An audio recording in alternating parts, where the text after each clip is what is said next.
welcome back to the Retire While You Work podcast. I'm joined here with Carson today.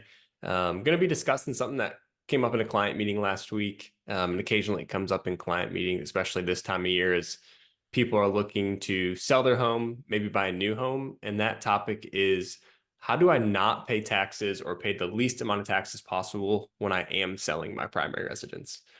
Um, some nuance with this one. A lot of people think you can use a tax-free exchange to not pay taxes on this. That can only be done if it's an investment property or a second home or something along those lines. So that part does not apply here, but there is some rules within the IRS that allows you to not pay taxes when selling your primary residence, and they're pretty fruitful. And I think it allows most people to walk away with owing not a whole lot. I mean, here in Nashville, things are a little different in that, we've seen property values soar in the last few years, but for the most part, when you're looking across the country, I think this is, something that allows people to not pay taxes when they are selling their primary residence, especially if they've done some work to the house in any significant way and raised their cost basis in the home.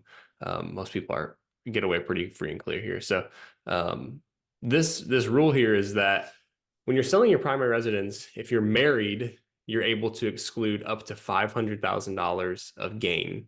And if you're single, you get to exclude up to $250,000 gain. So essentially half of it. There is a little bit of criteria here. Carson, did you want to hit on a couple of what those criteria are? Sure. That's right. So $500,000 for married filing joint couples, or $250,000 for a single filer.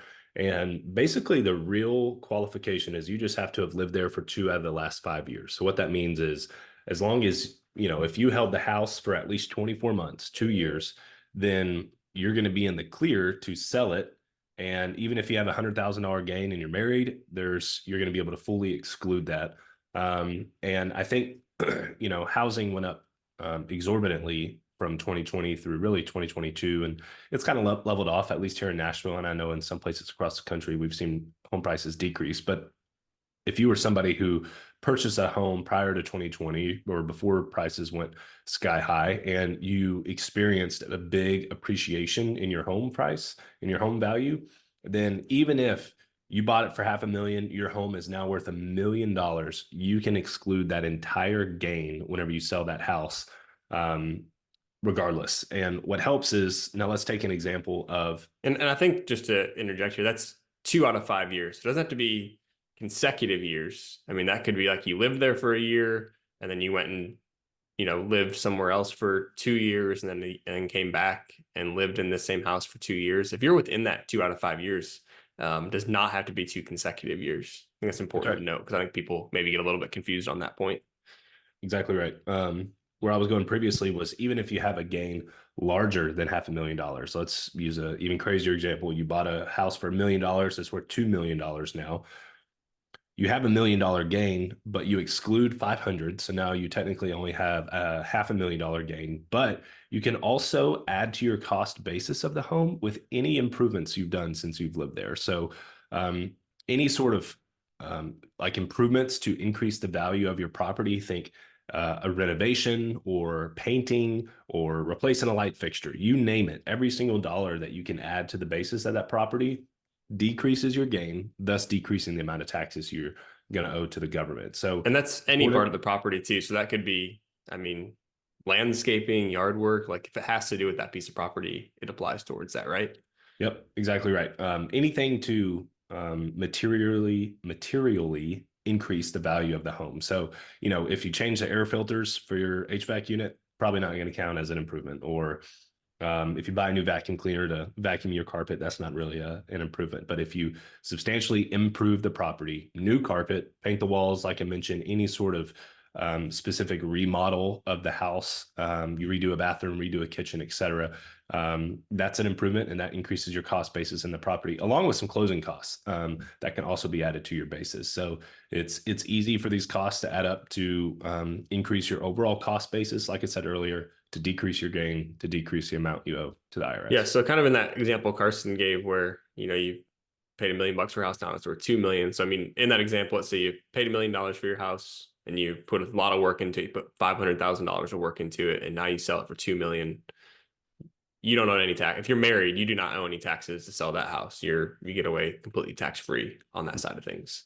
And there are some partial exclusions that are also available. So let's say like, you've only lived somewhere for a year and now you have to move because of health issues or you're changing employment. I think the employment rule is like if you're moving over 50 miles away or something like that, I think is a rule there. That's right. Other unforeseen circumstances, I would check with the tax person on that, but you can get some partial exclusions. So maybe if you're married, you're not getting that full 500, but you may be able to get 250 of that. And if you've lived there for a year, I mean, it's probably smaller chances that you've seen it go up by 250 or more. But I mean, you certainly could see that happen depending on, where you live in the country. And so partial exclusions also available with that. And I don't think this is something the IRS like heavily looks into. I mean, obviously, it's going to be on a tax return. That if you get audited, they're going to be looking at it. But this is something that's happening with pretty much every primary residence home sale. Like this is so common that it's happening every day when somebody's selling a home. And so I would, if you're doing huge improvements to the house, you need to be able to justify that. I would keep receipts and some form of just acknowledgement of the work that you did, so that if were reporting a massive gain and now for whatever reason you're now able to not have to pay taxes on that, just have some things so that if the IRS were to come knock in during an audit that they may be doing, you're able to say, hey, here really is all the work that we did on the house and it is justified. I mean, that's taxes in a nutshell. Is if you're going to take a deduction or you're going to take an expense, make sure you can justify it and make sure you have evidence of it, because we all know the audit rate is extremely low when it comes to tax returns these days. However, it's still possible. So always assume and always do things that are legal and ethical, of course. But go the safe route. If it comes down to it and you're pushing when it comes to adding something to your basis, go the safe route. It's yes, your chances are low, but it's always the what if the IRS comes knocking and you've got to provide evidence for all the additional costs you added to your basis. So I always err on the side of conservatism.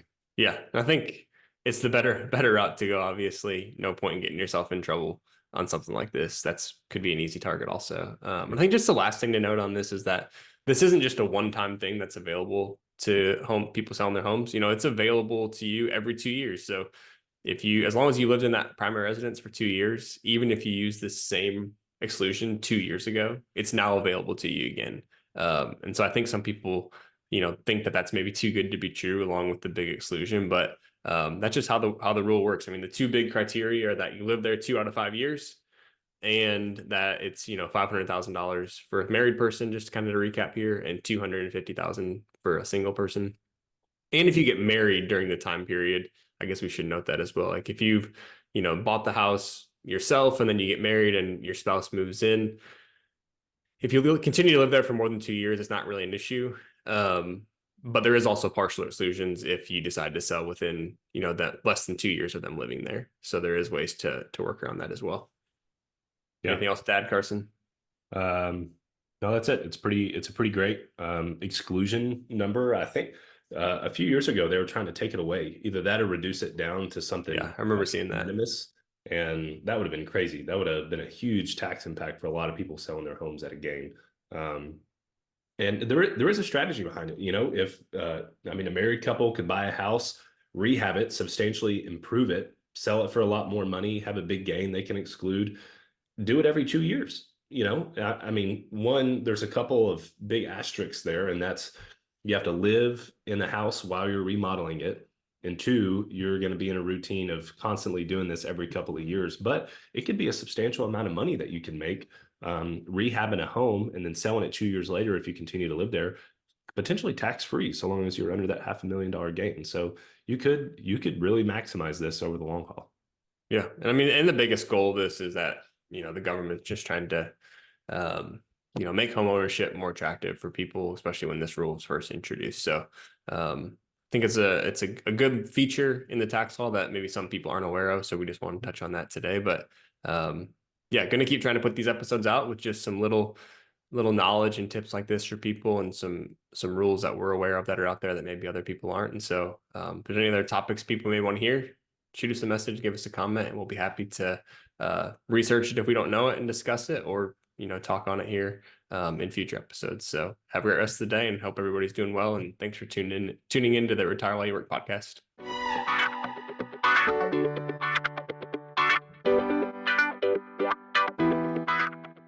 Any opinions are those of myself and not necessarily those of Raymond James. Expressions of opinion are as of this date and are subject to change without notice. The information contained in these podcasts do not purport to be a complete description of the securities market or developments referred to in this material. The information has been obtained from sources considered to be reliable, but we do not guarantee that the foregoing material is accurate or complete. Every investor situation is unique, and you should consider your investment goals, risk tolerance, and time horizon before making any investment. Prior to making an investment decision, please consult with your financial advisor about your individual situation. Any hypothetical examples are for illustration purposes only. Actual investor results will vary.